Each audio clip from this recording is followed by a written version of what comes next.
Vaydaber Hashem al Moshe v'Aaron lemor. Hashem says to Moshe and Aaron, Odom ki yiyeh be'or b'soro se'eso sapachas uvaheres.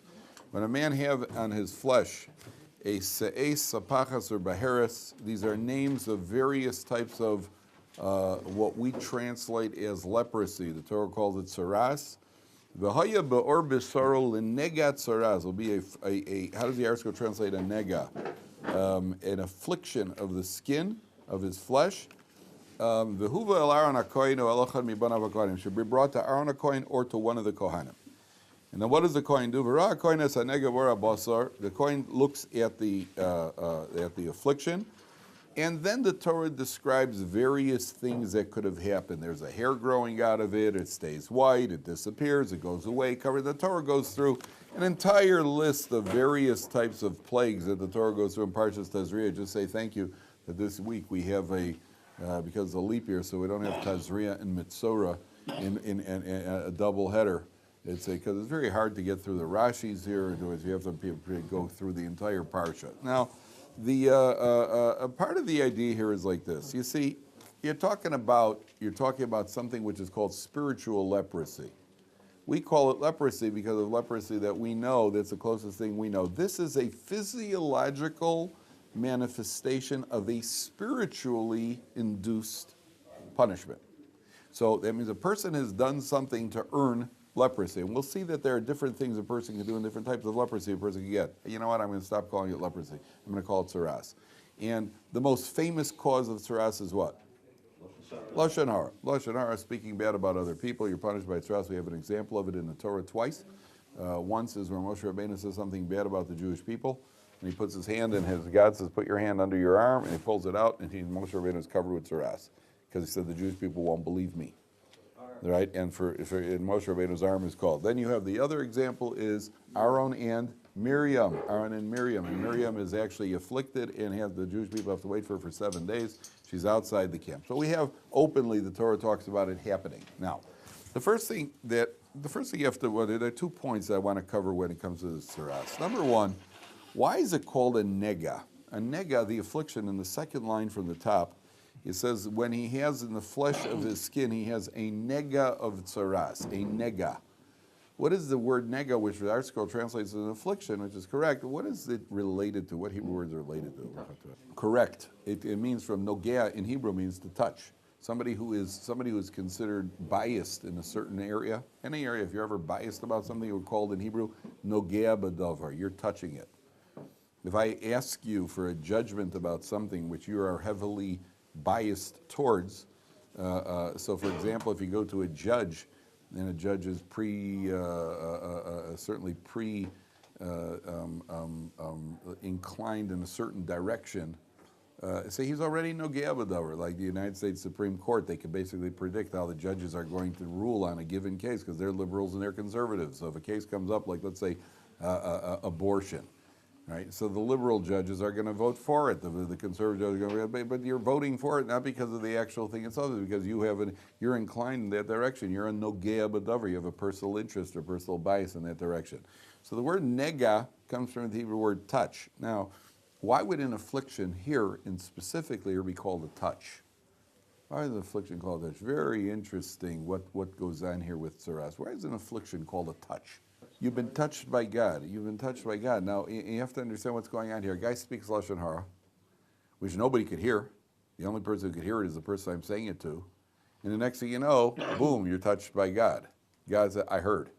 That you've been contacted. In other words, this is possibly the most clear demonstration of what we call hashgacha pratis. Hashgacha pratis is God's direct intervention in man's life. Could you imagine nowadays if every time somebody said something wrong, every time they would start getting saras, can you imagine what would happen?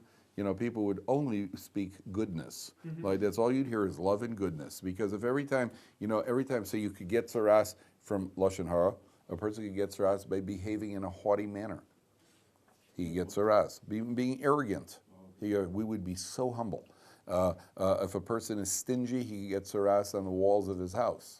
Later on, the Torah is going to describe a person who doesn't lend out equipment, which he really hasn't, is able to lend out, and eventually he gets saras on the walls of his house. They got to wreck the house take out all the belongings, put it out on the sidewalk. Looks like a sidewalk sale somewhere in Missouri.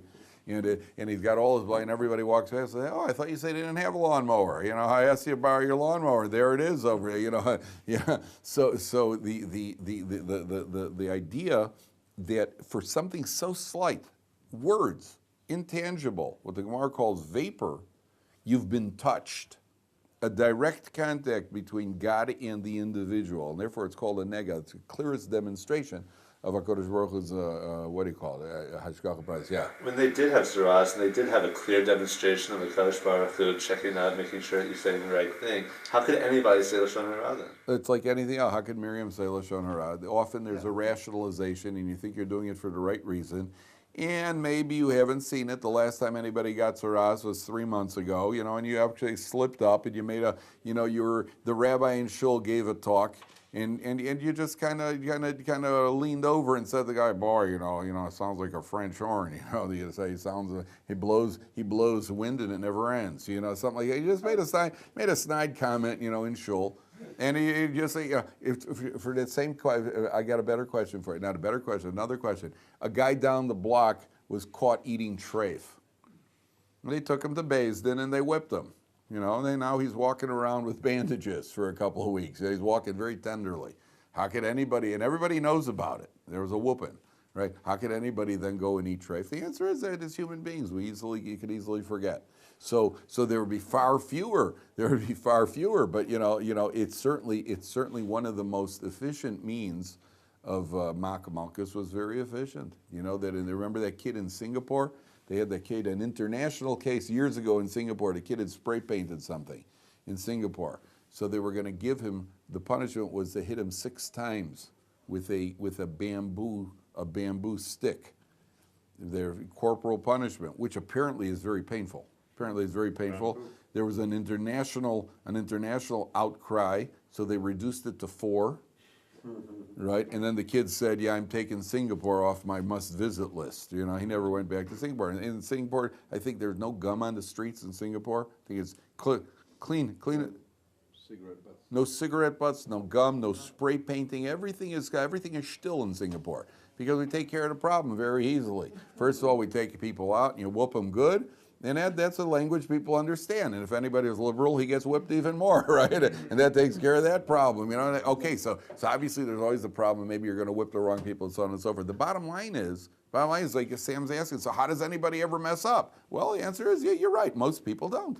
And once in a while you get a guy who carelessly throws a cigarette butt down on the street, but then that's not going to happen again for a while. Right? That's the way it works. So the Torah says it's a nega. Now a nega means there's what we call hashgacha pratis, divine providence. That means that we are meant in our own life to live with the belief and the understanding that there is divine providence in the world. Now this goes back to a major discussion that you find in the Medrash. The Medrash says there was a woman, a Roman noblewoman, once came to Rabbi Yossi ben Chalafta. She said to Rabbi Yossi ben Chalafta, "Your God created the world in 7 days. What's he been doing since then?" That was her question. What do you think of the question? Your God's been created the world. So what's he been doing since then? I mean, what would you like to know? Well, Wednesday he golfs. You know. What kind of question? It's a good question. Good question. Okay. What did Rabbi Yossi? No, but if he created the world in 7 days, he's already created everything and everything. That So what's he been doing since then? Oh, good question. Okay, so what did Rabbi Yossi ben Chalafta answer her? Right. He said he's been matchmaking. Bas ploni leploni, ben ploni leploni. God's been making matches since then. So she said, well, that's not so hard. I could do the same thing. So she takes 1,000 of her slaves and 1,000 of her maidservants. She said, you marry her, you marry him, you marry her, and she sends them home. They came back the next day. The Medrash says they were bruised and battered. She said, I can't stand him. He says, I can't stand her. So she says to Rabbi Yossi, I see your God. It's an amazing God. It's not as easy as I thought. She thought, this is a cinch. And she sends them home. They came back bruised and battered. By the way, the story, I've looked at the Medrash a few times. I don't know why, but the terminology of the Medrash is in the male form. It says they were bruised in, but Dain Mocha Tavira, Dain Mocha Petzia, Dain Rai. This one came back with a fractured skull. This one came back with a broken leg, and it's in the masculine form. I guess the men were wimps. I don't know exactly what happened. The men were all beaten over there. I don't know why. It means all of them. They were all beating up each other, right? So she said to Rabbi Yosef, "Wow, I see you got an amazing God." No, That's the end. there was no time to give them hadracha. No time. They didn't have chassan classes, right? Yeah. So they got right. I had a guy here once told me, by the way, he was at a wedding. Oh, you'll love this terrible story. You'll love it. The guy was at a wedding. And they had the chuppah. And after the chuppah, the chassan and kala go into the yichud room, and he's sitting down. The guests sit down at the table to eat. And a short while later, the bride comes out. She walks right up to the head table, goes over to the microphone. She says, "Ladies and gentlemen, I'm sorry this wedding marriage is not going to work out. My chassan punched me in the yichud room." That doesn't normally happen, but but she came out and she says, "I will return all the gifts." And I asked the guy, I said, "What was your reaction?" He told me, you should see. I remember him told me in Shir, the look on his face, he was like. Then I said to him, "So what did you do?" He says, I was upset. I was hungry. That meant we're not getting the main course. Okay, so these things happen. That's like this guy did not have proper hadracha in the yichud room, obviously, if he punched her. But the idea here is, so she's asking him, what did God do? Now she's asking what is theoretically an immature question. Chaim, you're thinking, no way, right? No way. Well, the guy told me it did happen. Listen, there are a lot of people in the world. So he says, so she asked Rabbi Yosef ben Chalafta what is almost a childish question. And Rabbi Yosef ben Chalafta, who's a Tana, that's what you answer with matchmaking. What about everything else God does? What about making trees grow? What about tsunamis when he's really interested in some fun? What about everything else that God does? One second. So what was at the end? What was the real question here, and what was the real answer here? In other words, there was something beneath the surface. That couldn't have been the question. That couldn't have been the answer. What she was saying is what all atheists in history or all non-believers in history have said. Even Paro, king of Egypt, said, "I believe in a God, and I believe God created the world."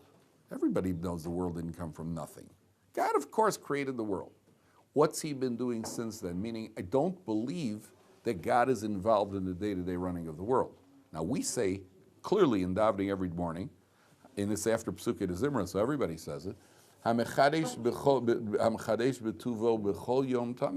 God renews every day. God is constantly renewing the world.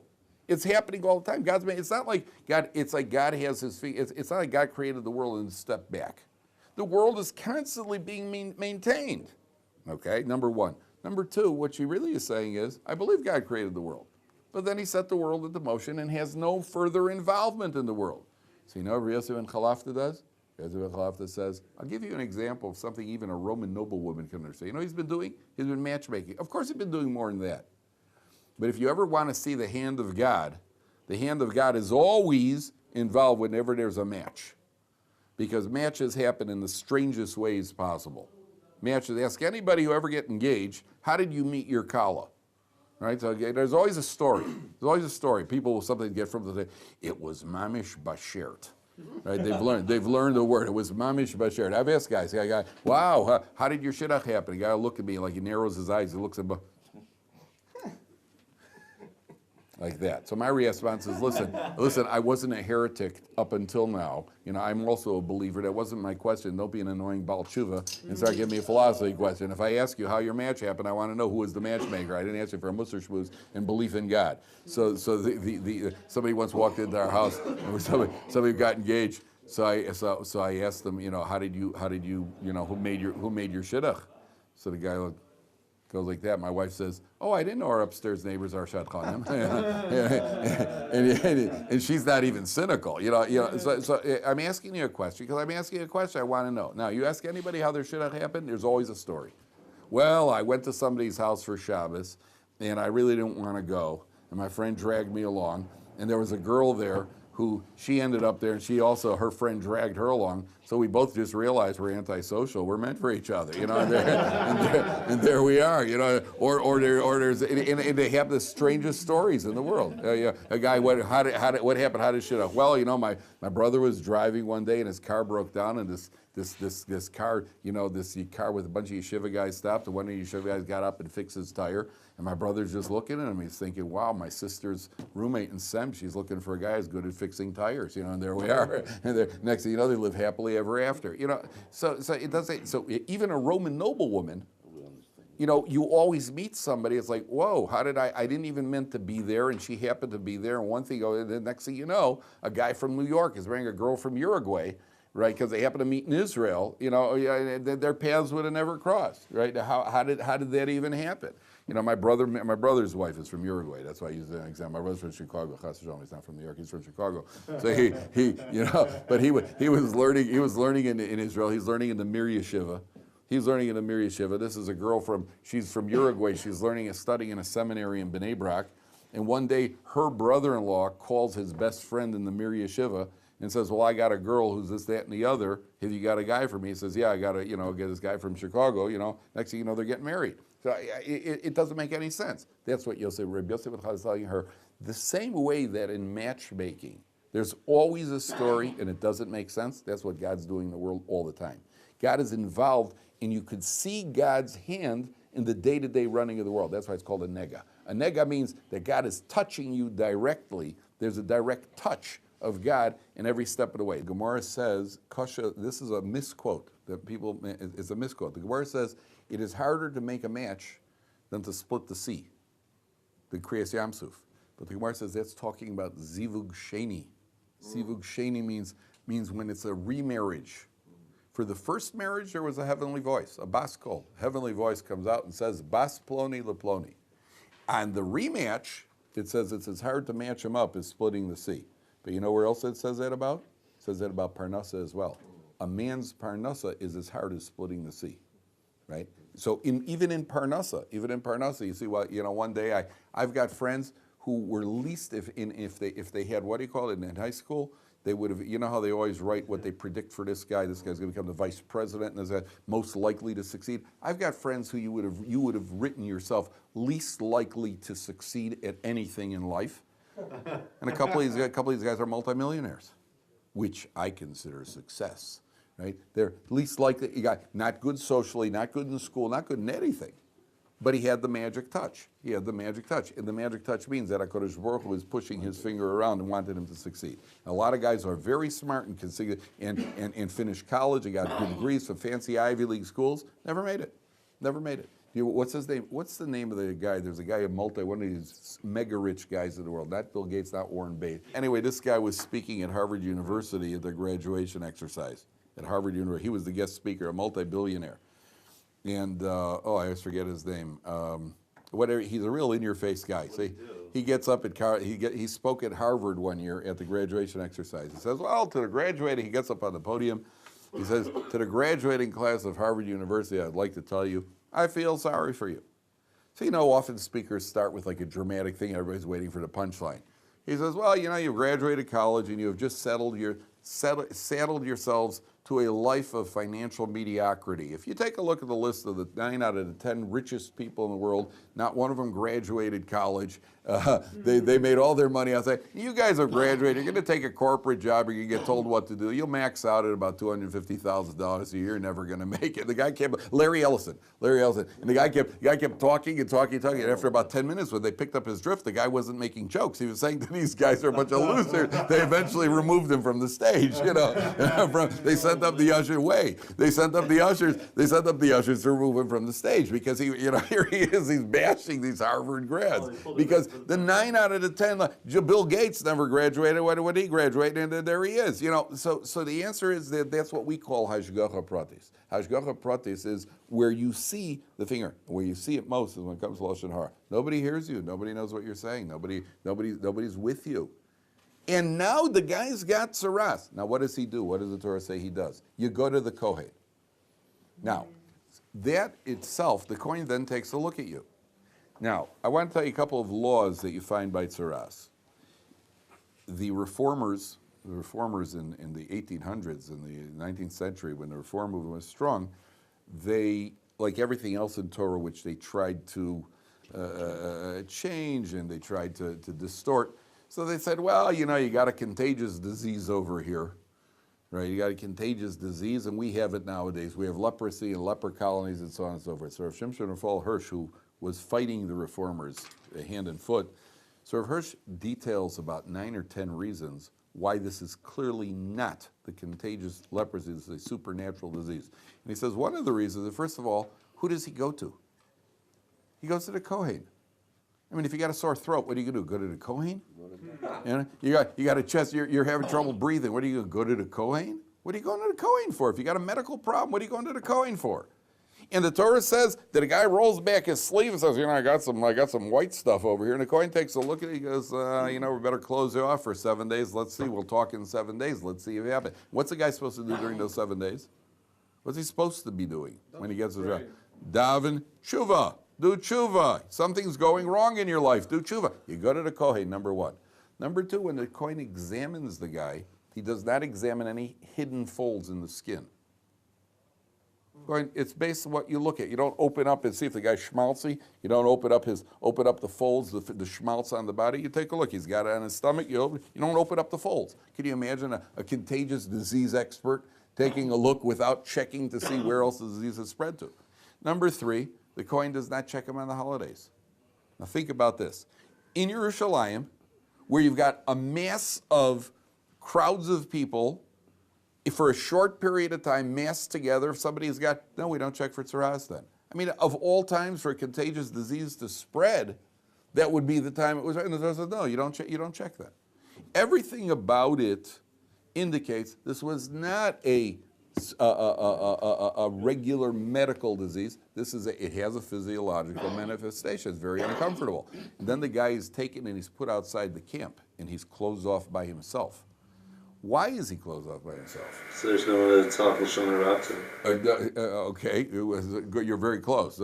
What do you do when you speak Lashon Hara? What do? You separate people. You cause fights with people. And since you are a person who is causing fights among people, therefore you are separated from the rest of the camp, and so on and so forth. That's what the Torah says. Okay, there was I'll tell you two. I had a cab driver. I once got into a cab. I was going from one wedding to another wedding. So I come out of the wedding hall in Beit Vegan, and I get into the cab. He says, where are you going to? I said, I've got to go to another wedding there in the Gutnik Hall. So the guy says, mi simcha le simcha. You're going from one simcha to another. Okay, so I get into the cab. He says to me, you know, if I can't give a gift at a wedding, I don't even go. So the traditional Sephardi guy says, if I don't give a gift at the wedding, I don't go to the wedding. And sometimes, you know, business isn't going well, so he doesn't. So I said, okay. And he says to me, you know, I had a friend, his son was getting married. And I called him up, I said, Sason, ani lo magia. I don't have to go. I'm too embarrassed to come to the wedding. The guy says, Lo Shimon, lo Kaplan, just you come. Don't bring a gift. We want to see you at the wedding. He says, no, I'm too embarrassed. He didn't go to the wedding. The cab driver told me he didn't go to the wedding. That was the wedding at the Versailles Wedding Hall that collapsed. The Versailles Wedding Hall collapsed, where 20 people were killed. Here in Yerushalayim, they're using some sort of method of building which was faulty. In the middle of the wedding wedding hall collapsed, and the guy wasn't there. If he was there, he could have likely has been as anybody else to be killed at the wedding hall. Now, I want to ask you a question. Imagine this guy the night before the wedding. What's the guy feeling as far as his lot in life? Guy's upset. He's lying in bed. Why am I in this situation? I haven't got money. Why'd God do this to me? And so on and so forth. Then the next day you hear that the wedding hall collapsed. Okay, so nobody's happy that people got killed. But what's the normal person's reaction? Boy, am I glad I wasn't there. Boy, what's that? Boy, you don't bench Goma because you weren't in the situation. You bench Goma if you were and you fell and you didn't get killed, then you bench Goma. But the reaction of a person is, my goodness, I got to count your blessings in life. So you have to realize every step of the way, you are being led by the hand. You are being led around by the hand by God. God has got your hand. He's got a touch on you. That's the main lesson. That's the main lesson of Tzaras, number one. Number two, by the way, if you heard of Rabbi Meir Chodosh, Rabbi Meir Chodosh was the mashgiach of the famous Hebron Yeshiva. So Rabbi Meir Chodosh was 15 years old. When he was 15 years old, he was living in Russia, and he was walking on the streets of Russia, and he got stopped by a group of a Russian patrol. This is a time when there's a fight between the whites and the reds in Russia, they're during the... So he gets stopped on the street. They asked to see his papers, but he didn't have papers. In Russia, he walked around without identification. They immediately grabbed him. They put him in a courtyard, lined him up against the wall, and they were going to execute him with the firing squad. So they're all standing there with their rifles, 15-year-old kids are standing there with their rifles, and they're about to shoot. And he said that he was scared. He was obviously going to die. He couldn't stand straight. So the sergeant starts hollering at him, Russia, stand up and take it like a man. And he said he just couldn't get his feet to stand up straight. And he's hollering at him. All of a sudden, a window in the courtyard opens up. A Russian general sticks his head out of the window. He says, I'm trying to take a nap and you're making a ruckus. I'm going to court-martial a whole bunch of you. So the sergeant and the soldiers immediately did what any smart Russian would do under the circumstances. They just turned around and ran. And they left Rameir Chodesh standing up there against the wall. So Rameir Chodesh says he was 15 years old, and he realized at that moment, my life is in God's hands every step of the way, and I will never forget this moment. And he said 2 weeks later, he was back to normal. Forgot about it. It wasn't as intensely embedded in his mind. For the first 2 weeks, you're walking around, God's watching, and then eventually, like anything else in life, it wears off. Okay. 14 years later, in 1929, he was in Hebron during the Hebron massacre, the famous Hebron massacre. The Arabs, unimpeded by the British, a plague on both their houses, the Arabs, unimpeded by the British, they invaded the Hebron yeshiva, and they massacred over 50 people. They massacred over 50 people in the Hebron yeshiva. Rameir Chodesh was in the yeshiva at the time. And he was lying under a pile of dead bodies, dead Bachram in yeshiva. He was lying under the pile. He said the Arabs kept coming back in and out looking for more victims. He said he was lying there thinking to himself, I know clearly that my life is in God's hands. If he wants me to live, I'm going to live. If he wants me to die, I'm going to die. And he survived it. And he said after that incident, the sense of the direct intervention of God in his life, the hashgacha pratis, that never left him. He said that feeling that he had then never left for the rest of his life. He died when he was 91. The other person understands my life is directly in God's hands. That's what the lesson of the tzaras is, number one. Number two, the lesson of the tzaras is the person should know how severe Lashon Hara is. Now, what's wrong with Lashon Hara? What is so bad about gossiping about people? I mean, in the world at large, you ever hear people say, I'm a good person, I never hurt anybody? You ever hear these interviews, why did this happen to me? I'm a good person, I never hurt anybody. The world's view of a good person is that, you never slam the door on anybody's fingers, right? He didn't say, I'm a good person, I help people. That's not what he said. He said, I'm a good person, I never hurt anybody. Now, the Torah also believes in not hurting. But look how far removed we are from the rest of the world. Do you ever see soap operas? And I was shocked when I went to, my father used to watch my mother and my grandmother watching soap opera. Every time he saw anybody watching a soap opera, so my father would stand there for a couple of minutes, the doctor and the nurse are talking, some earnest, some intense conversation, or two people, and my father would just look at it and say, don't these people ever work? All they do is talk about other people, right? What's going on? And somebody's always named Claire. I don't know why that is, but there's always somebody named Claire, right? True or not true? Somebody in the soaps was always named Claire. So I always laughed at it because I always thought this was something the women watched. When I went to university, so they had like this room where people hung out between classes. So they had TVs over there. Men were watching these soap operas intensely. It was like, my goodness, get a life. I thought there'd be at least a sporting event. You couldn't even turn the channel. You couldn't go near the channel. They're watching the soap operas. What are they talking about? They're talking about people. They talk about people. People talk about people. Look at what Torah Judaism says. Torah Judaism says you can't physically hit other people. You pick up your hand to hit somebody, you're called a Russia. Certainly if you strike them. But just picking up your hand, Dasan and Avir and Moshe Rabbeinu says, Russia, why are you hitting your friend? And that was only because he had lifted his hand to hit him. He hadn't even hit him yet. See, he calls him a Russia. You're not allowed to hit people. More than that, you're not even allowed to speak bad about people. More than that, you're not even allowed to think bad about people. You're supposed to judge people favorably. Could you imagine telling that to the average guy in the street? You're not allowed to speak bad about other people.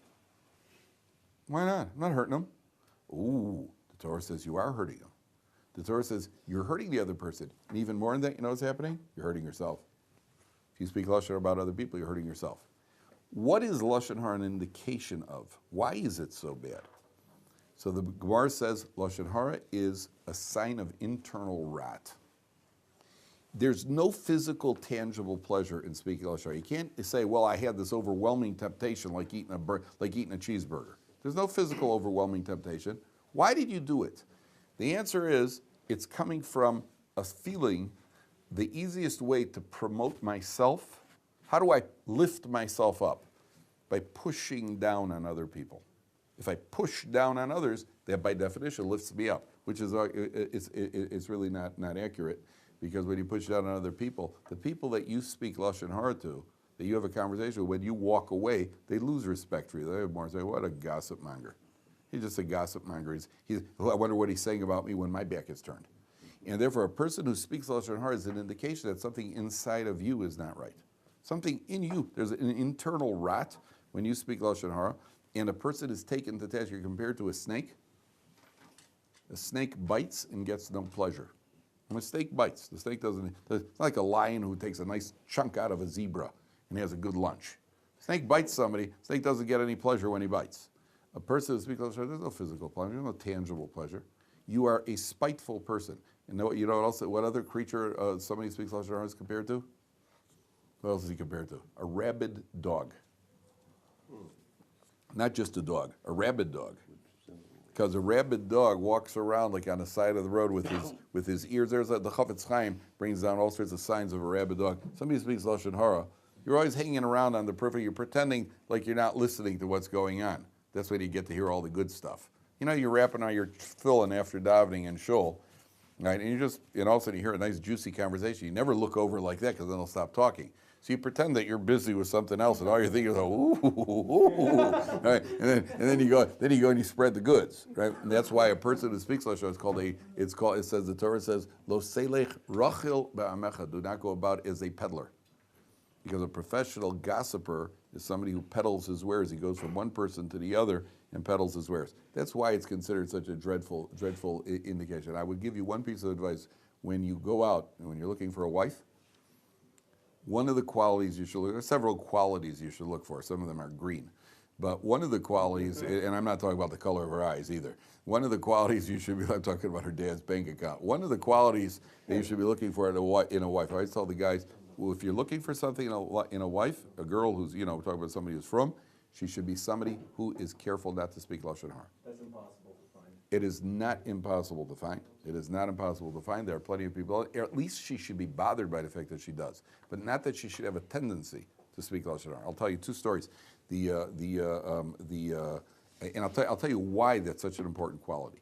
Number one, practically, if you're married to a woman who is just without a harness, and you're just unleashed, her mouth is unleashed, so your life is going to be a lifetime replete with averas. You're going to come home, how was work? Oh, I can't stand the boss. The guy next to me makes too much noise. This guy is right.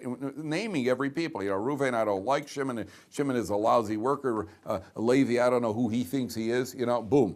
And then you say to her, how was your day? Yeah, this neighbor, Miriam again talks too much. And, my sister-in-law, Chana, she's a real piece of work, and you got everybody's got, and all you do is talk Lashon Hara over and over and over. So a woman who's speaking Lashon Hara is an indication that she is finding the flaws in other people. It's not just because of the averas. That's number one. Number two, it means she is finding the faults in other people. A woman who's finding faults in other people, gentlemen, I got news for you. She's also going to find the faults in you, and she's going to find the faults in life. And therefore, you are going to be in a situation of constant negativity. Your life is going to be one chain of negativity. I don't say it's the only quality you should look for, but it's certainly an indication of where this person is coming from. And it's not impossible to find. And again, nobody's perfect, especially when it comes to Lashon Hara. Nobody's perfect. But it should be the type of person who would like not to be doing it. Once in a while, something slips out. A person's in a bad mood. Whatever she says, she blurted something out. We also blurt things out once in a while. But it should be a person who's at least bothered by it and is making an attempt to, they would rather not be speaking Lashon Hara. Okay? Now, even more than that, the Gemara makes a shocking statement. There's a shocking statement. The Gemara says somebody who speaks Lashon Hara, Magdil Avonos, he magnifies his averas, for lack of a better word, Speaking Lashon Hara is parallel to the 3 cardinal sins: idol worship, immorality, and murder. I mean, that's fight men's words. You know, how can, you know, you speak Lashon Hara, a guy pulls a gun on you and says, okay, Jew, worship idols or I'm going to shoot you. What's the halacha? Shoot me. Got to die. Jew pulls out a gun and says, Jew, commit an act of immorality or I shoot you. What's the halacha? Got to die. Pulls out a gun and says, murder him or I'll kill you. What's the halacha? Got to die. Pulls out a gun and says, okay, tell me something nasty about Chaim or I'll kill you. What's the halacha? Oh, would you like to know personal life, business life, anything you want? Yeah, sing like a canary. You know, there's no, you know, let me know. I got it all over here. You don't have to give up your life. You know, guy wants to know what's the problem? What's the problem? And the answer is that you're right. You're right. You don't have to give up your life for it. So how does the Gemara kind of compare it to the 3 cardinal sins? So the answer is like this: whenever you do an avera, and I'll pay attention, a very deep idea. When you do an avera, you create a negative angel, call it that, a negative malach, a prosecutor. When you do a mitzvah, you create a positive malach, you create an advocate. When you do an avera, you create a prosecuting angel. And when a person goes up after 120 years, that's who he meets. Now, imagine you committed idol worship, chas v'shalom. You've created a big bad angel up there. However, you're a person, you worship idols, you murder people, you commit adultery, but there's one area you're very careful about. You don't speak Lashon Hara. You learn your 2 halachas a day. Right? You learn your 2 halachas a day, then you go out and kill somebody. Right? But you learn your 2 halachas of Lashon Hara every day. You learn your 2 halachas a day and you commit adultery. You know, but at least you learned your 2 halachas a day. You got a chavrusa. Okay? Now, what happens? God works mida keneged mida, right? God goes what you get what goes around comes around. You get what you deserve. You have created an angel, but since you're careful with your mouth, the angel's got a piece of tape over his mouth. He can't prosecute you. The angel can't talk. So you've got these angels of idol worship, immorality, and murder waiting for you up there. None of them could talk in court because you're careful with your mouth. They got a piece of tape over their mouth. Well, what happens if you start talking Lashon Hara? Off comes the tape. You've activated those averas. You create a prosecution. When you prosecute people down here, when we prosecute people down here, we create prosecutors up there. That's the idea. That's why it's so potent. Somebody had a question. Somebody want? Yeah, go ahead. All right, 2 questions. So let's say the person doesn't speak Lashon Hara, right? But so he doesn't get punished for murder and stuff. Theoretically, that's what the Chavetz Chaim is saying. The Gemara means that it is theoretically possible. I mean, the problem with Lashon Hara is people do, right? But it is theoretic. In theory, if a person never spoke Lashon Hara, those prosecutors are mute. They cannot prosecute him. So, yeah. What if somebody did something bad and you just like analyze him? You're not really. You're just saying what he did. It's not like you really. So in the halachas of Lashon Hara, somebody does to speak truth about somebody is still Lashon Hara. Oh, really? Yeah, I saw somebody did something wrong, and then to tell somebody about it, even if it's true, that's probably the most common defense when somebody tries to say, yeah, you know, you really shouldn't be saying that. That's Lashon Hara. It's not Lashon Hara. It's true. Yeah, that's what makes it Lashon Hara. If it was a lie, then you're even worse. Then you're Motzi Shemra. Then you're a slanderer. It's Lashon Hara because it's true. You're absolutely right. You've just admitted to speaking Lashon Hara. So if somebody asks you, "Oh, did you see this person doing?" You really not supposed to say anything. Right. You should say, maybe we should speak about something else. You know, maybe, or you just say, you know, I try not to speak about people, which is the easiest thing to do. Don't mention names. Don't speak about people. Speak about things, not people. And if you do speak about people, somebody pointed this out. You're allowed to speak. I could tell you something about somebody did, as long as you don't know and you have no way of finding out who the person was. So I could tell you a story about a guy, when I was in high school, a guy did something or other, you will never know who it was, right? You'll never know who it was. If you have to tell somebody a story, you want to tell somebody a story, you know, I come home and tell my wife something happened at the yeshiva. So some of the people in the yeshiva, she knows. So I'll just say a guy at the yeshiva. It doesn't add to the story. Why do you have to know who the person was for? Tell her the story, whatever the story was, but without the name. Without the name. Just leave the names out. Then you can talk about people to your heart's delight as long as the person doesn't know who the... What about groups of people? If you're talking constantly against groups of people... You're not supposed to talk... It's more severe. It's more severe. If you talk about groups of people, like say, Jews from a certain town are inconsiderate. And I named the town. I've just spoken last year about all the Jews in that town. Somebody that has cancer, a lot of times they don't, like, since you know that person has cancer. He wants to say maybe he was stolen or whatever. It's a good question. It's a good question. I just saw it's a good question. If it's personal information, you have to know whether or not they would be upset if their personal information would pass along. You cannot pass along personal information. Somebody who tells you a secret, it should be seen as the lips are sealed.